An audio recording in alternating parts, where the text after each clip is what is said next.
En el sermón de esta mañana voy a presentar el último sermón de la serie de la adoración que por varios meses he estado presentando, y ahora voy a hablar acerca de los verdaderos adoradores desde el punto de vista de la perspectiva que nos presenta precisamente el Nuevo Testamento. Y la primera interrogante que quiero hacer es si acepta Dios a todo el que busca adorarlo. Porque al hacer esta interrogante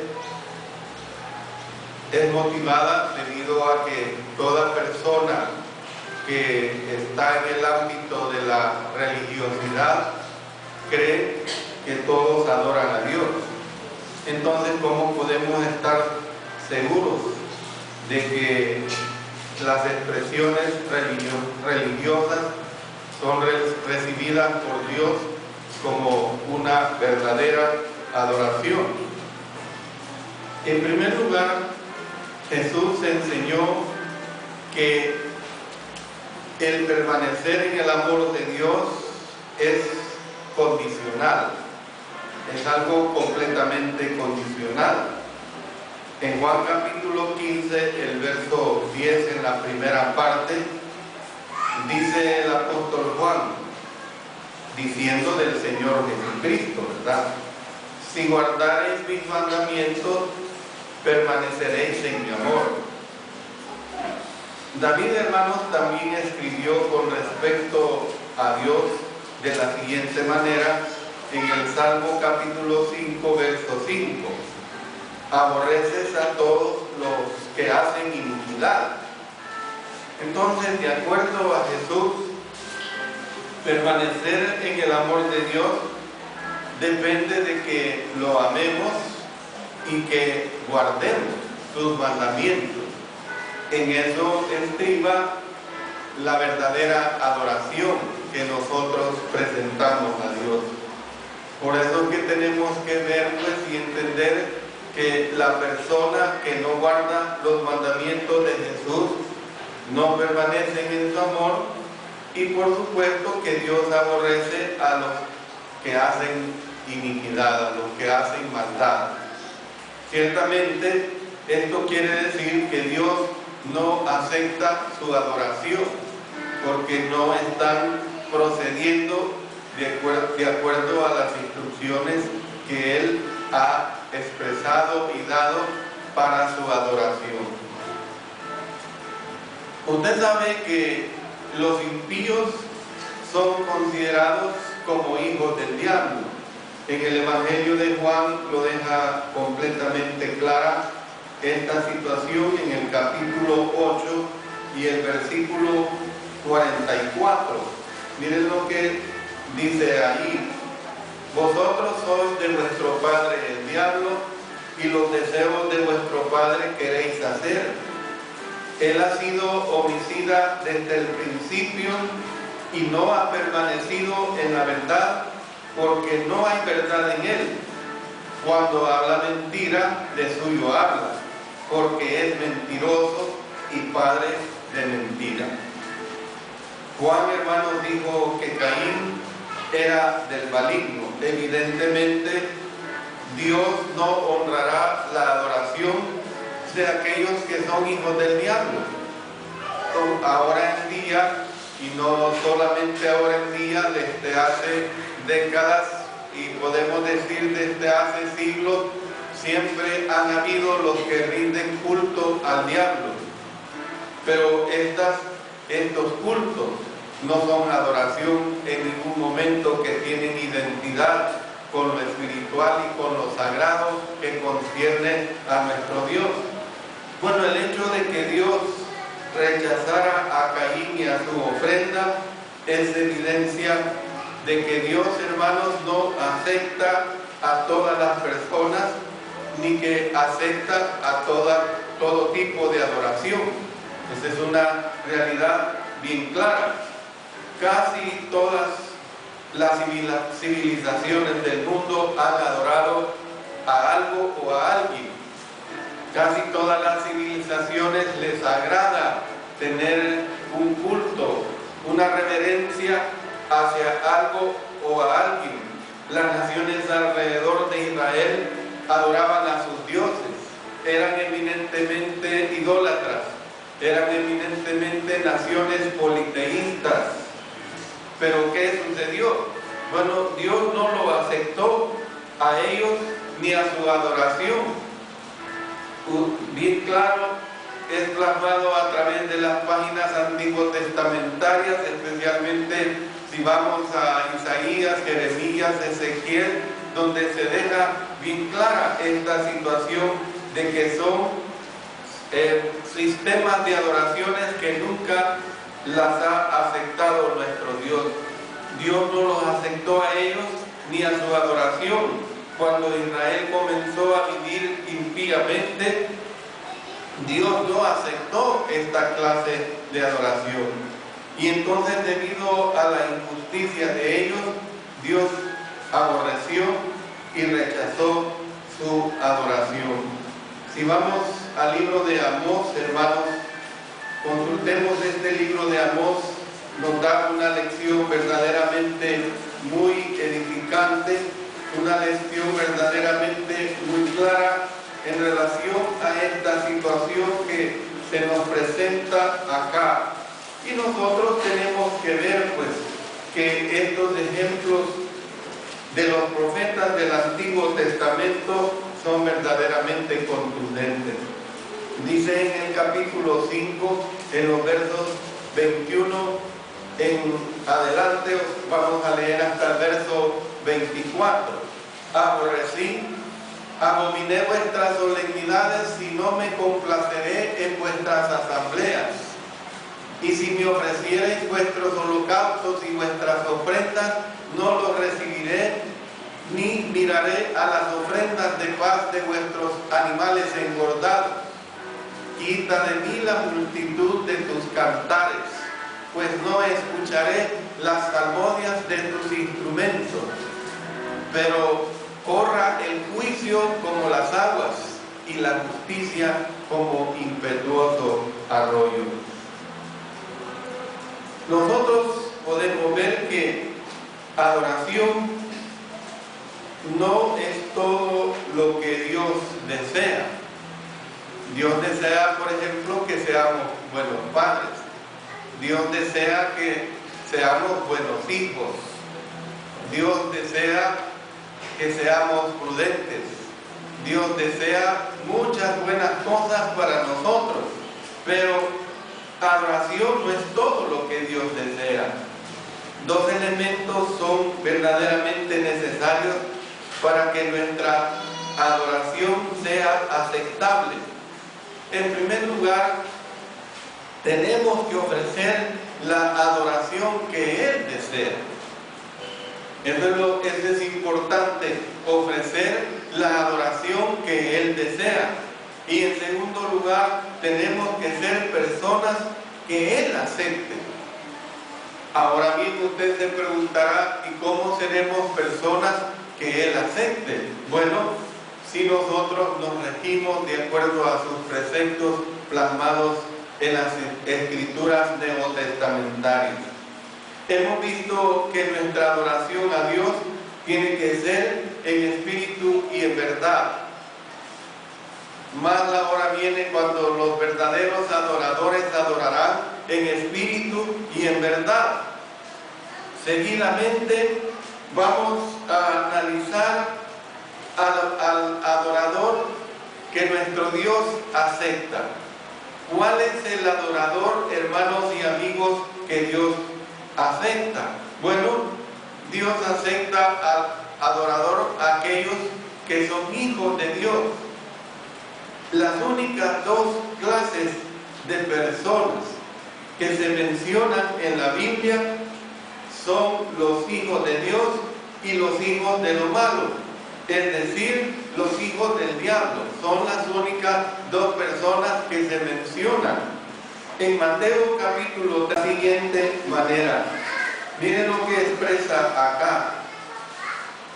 Mateo capítulo 13 y el versículo 38. El campo es el mundo. Las buenas semillas son los hijos del reino y la cizaña son los hijos de lo malo. Entonces se habla pues hijos del reino, o sea hijos de lo bueno, y se habla de los hijos de lo malo, o sea la cizaña. En 1 Juan, en el capítulo 3, se expresa también este mismo concepto en una forma bastante clara, ahí en los versos 8 y 10.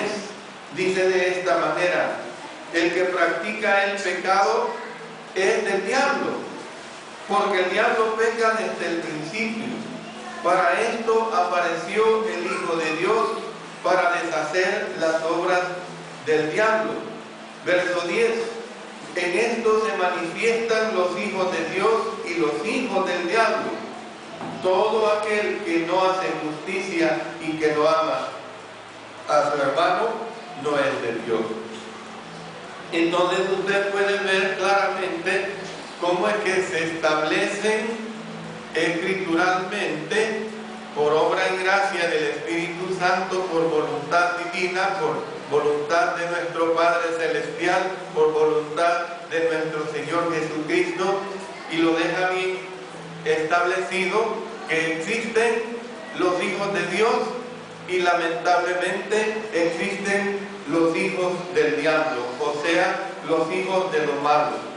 Podemos pues estar seguros de que Dios aceptará nuestra adoración si somos parte de esos hijos justos que han sido lavados en la sangre del Señor Jesucristo y que lo adoran, lo que decía anteriormente, en espíritu y en verdad. Entonces, para ser un hijo de Dios, la palabra de Dios nos establece una serie de condiciones espirituales. Y en este aspecto, quizás me voy a remontar a aquellos que no pertenecen a este grupo de los hijos de Dios. Jesús ha hecho posible que seamos hijos de Dios y ha hecho posible que seamos limpios por medio de su muerte y por medio de su resurrección.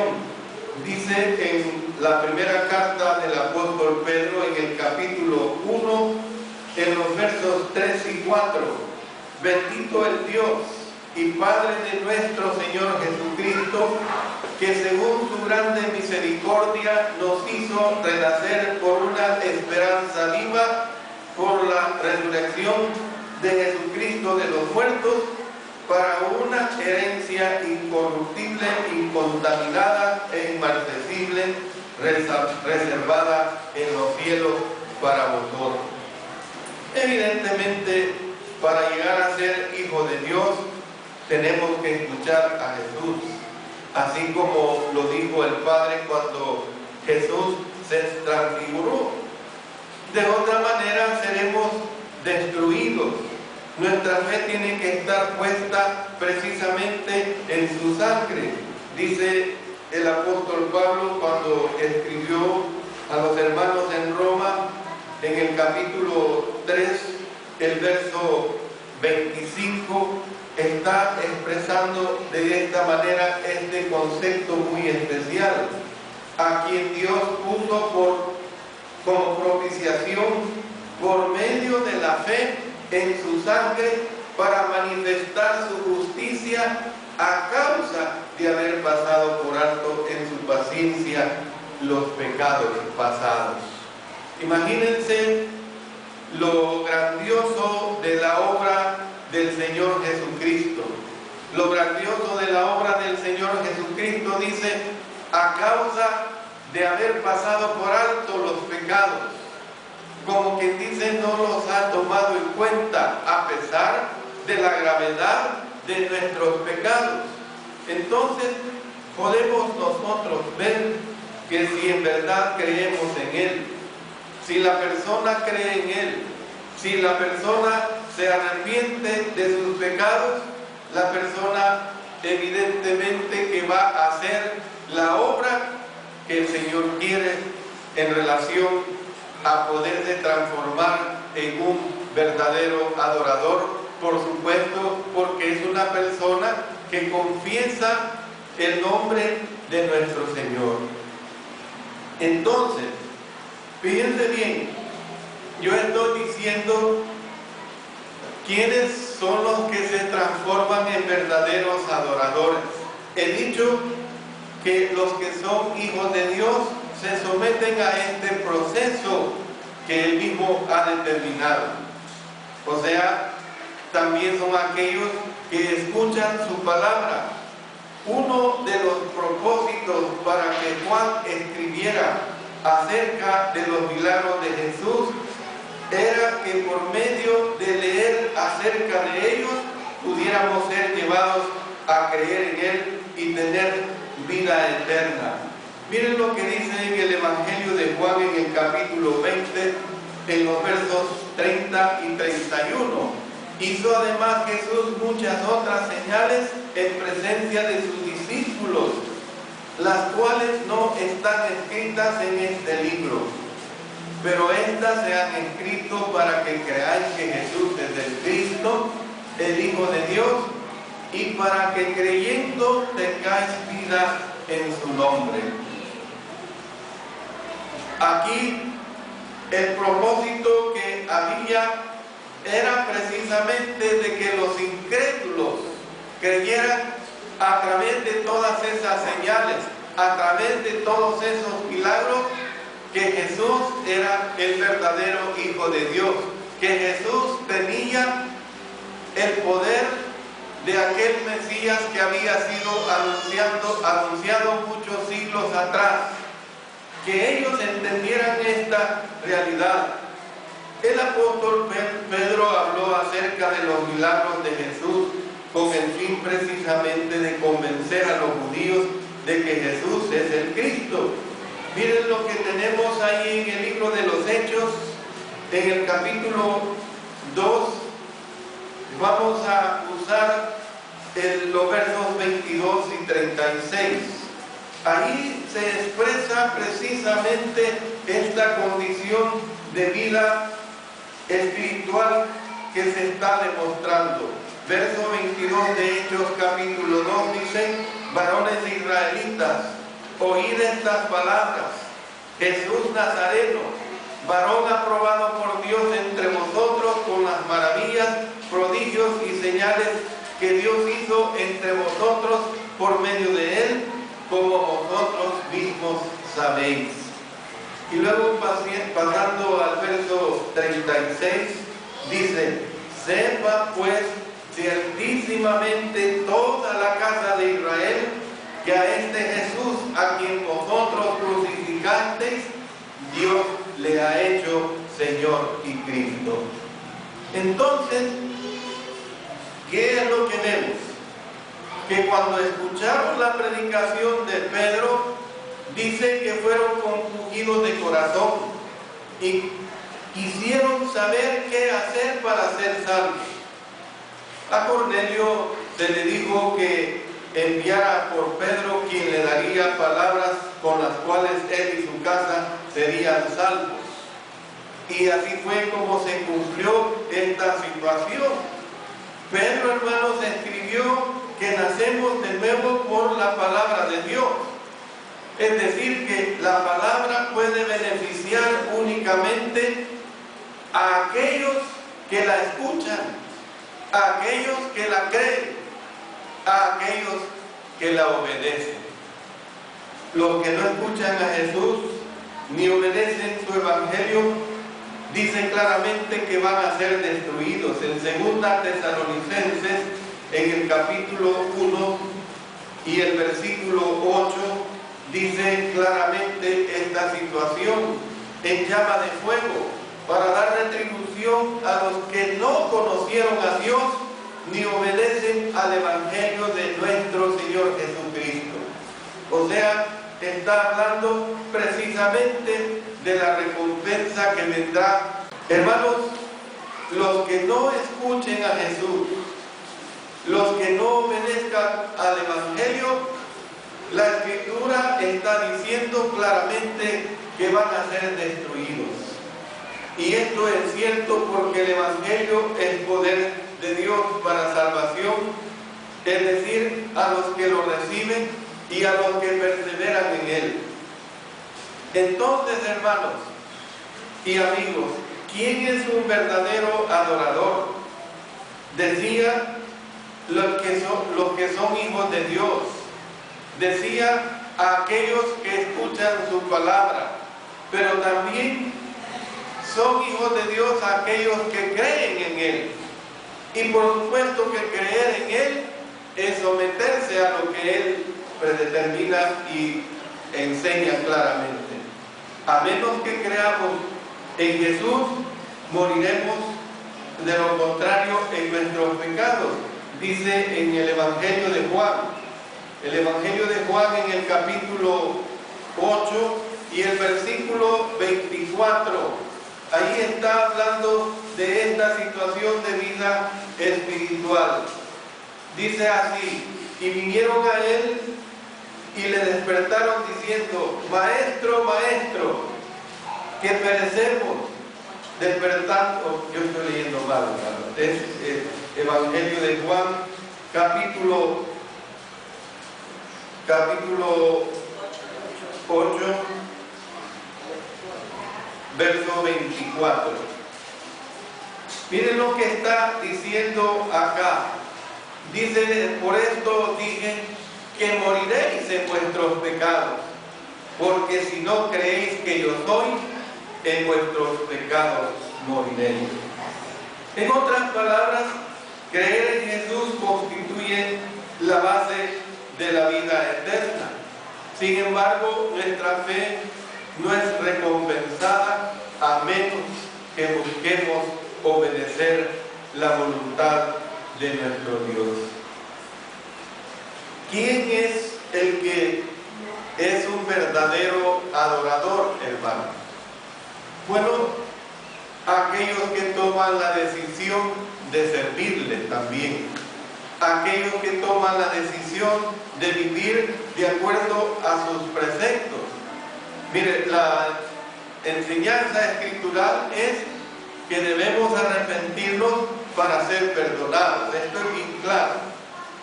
El arrepentimiento, hermanos, no es solamente entristecerse por haber pecado. Dice la palabra de Dios: porque la tristeza que es según Dios produce arrepentimiento para salvación, de que no hay que arrepentirse, pero la tristeza del mundo produce muerte. Hay en el mundo dos clases de arrepentimiento. El arrepentimiento según el mundo es aquel en que la persona está en la práctica de un pecado, y cuando esa práctica del pecado le lleva a cometer situaciones nefastas, a cometer situaciones indebidas, cuando vuelve a sus propios sentidos de una persona moral, de una persona correcta, se arrepiente y sufre, pero es un sufrimiento temporal, porque después de algunos días esta persona vuelve a la práctica de ese mismo pecado. Este es el arrepentimiento según el mundo. Pero la persona que se arrepiente según Dios es la persona que reconoce que aquel pecado o aquellos pecados le están destruyendo su alma, le están destruyendo su mente, le están destruyendo su vida en muchos niveles de su vida. Y entonces esta persona decide cambiar totalmente. Esta persona decide someterse a los preceptos de Dios. Y es cuando esta persona decide obedecer a nuestro Señor. Ese es el arrepentimiento según nuestro Dios, el arrepentimiento que verdaderamente lleva a una vida espiritual. A los que no son cristianos nunca se les dice que oren para recibir el perdón de los pecados. Esta es una enseñanza errónea que hay en el mundo de la religiosidad. Una persona se encuentra en la práctica de cualquier pecado que le está destruyendo su vida y hay una falsa enseñanza que se le dice: ore para que sus pecados le sean perdonados. Pero en la Sagrada Escritura nunca existe este tipo de enseñanza para recibir el perdón de sus pecados. Es un mal entendimiento de lo que es la oración. Sí, tenemos que ser nosotros los cristianos, los hijos e hijas de Dios, tenemos que ser hombres y mujeres de oración. Pero hombres y mujeres de oración, una vez nos hemos entregado a nuestro Señor, no orar para convertir a las personas a Cristo Jesús. La palabra de Dios enseña claramente: el que creyere y fuere bautizado, ese será salvo. La palabra de Dios dice: arrepentíos y bautícese cada uno de vosotros en el nombre de nuestro Señor Jesucristo para perdón de los pecados y recibiréis el don del Espíritu Santo.